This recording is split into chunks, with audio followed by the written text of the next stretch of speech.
kakek buyut ya, bukan kakek, tapi kakek-kakek. Salah, ayah kakek atau kakek dari sebelah ayah saya, bukan kakek dari kakek ya. Hehehe.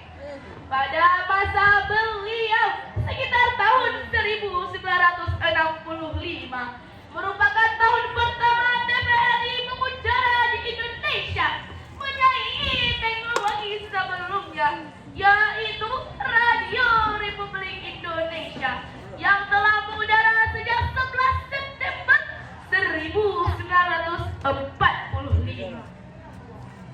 Sejak saat itu teknologi terus bermunculan dengan pesatnya.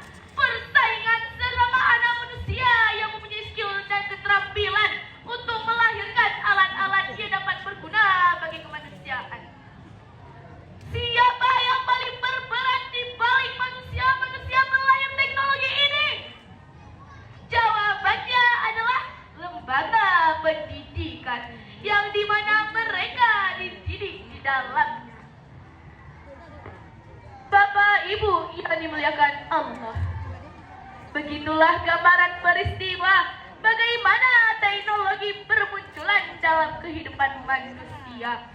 Munculnya bak jamur di musim hujan tak terbendung dan tidak terpikirkan di lintasan pikiran. Dulu yang bicara sendiri dibilang gila, gak ada kerjaan.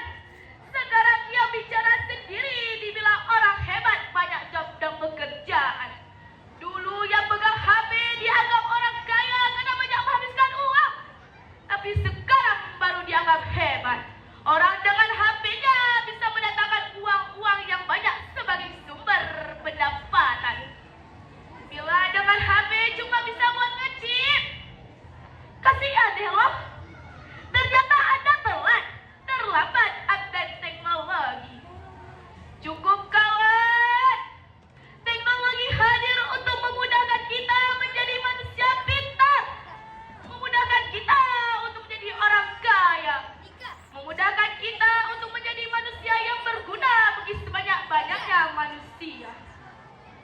Bukan untuk menjadikan kita orang bodoh, miskin, dan beban bagi manusia lain.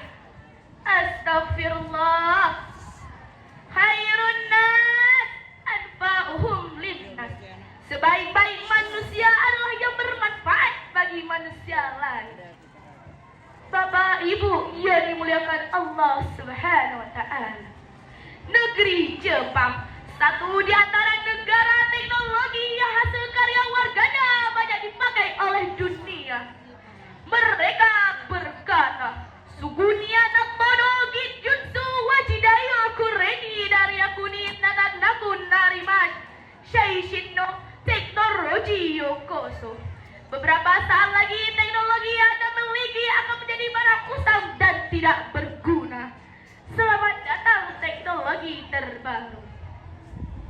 Untuk itu kita sebagai generasi muda Islam harus menjadi dari bagian produsen, bukan hanya konsumen, apalagi hanya sebatas penikmat game-game hasil karya mereka, atau bahkan menjadi penikmat judi online yang mengundang kemurkaan Allah dan memperkaya bandarnya. Astagfirullahaladzim. Na'udzubillahi min dzalik. Teman-teman seiman dan seyakinan, mungkin ini saja yang dapat saya sampaikan. Lebih dapat